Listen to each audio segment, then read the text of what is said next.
Blue Ruby specialist in 1 and 2 gram gold plated jewellery, American diamond, antique art jewellery अब आपके शहर में राम मंदिर रोड बीजापुर।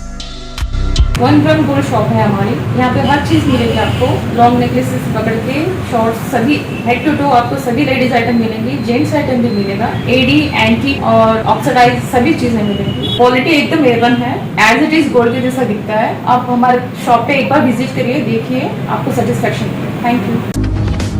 स्वागत है आपका बी न्यूज नेशन में। मैं हूं आबिद हुसैन शेख। एक साथ दुकानों और मकान में चोरी। बीजापुर जिले में आए दिन चोरी की वारदातें ज्यादा ही होती जा रही हैं। आज फिर से शहर के कनकदास बड़ावने में 5 दुकानें और 1 मकान में चोरों ने हाथ साफ किया है, जिसमें बेकरी, हेल्थ केयर और कई निजी कंपनीज के दफ्तर मौजूद थे। यहां से लाखों का माल चुरा ले गए हैं चोर, जिनका नज़ारा सीसीटीवी फुटेज में हुआ है कैद। ये घटना जलनगर पुलिस थाना इहाते में घटी है। जिले की जनता पुलिस विभाग पर भी सुरक्षा को लेकर कई सवाल उठा रही है।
और खबरों के लिए देखते रहिए बी न्यूज़ नेशन।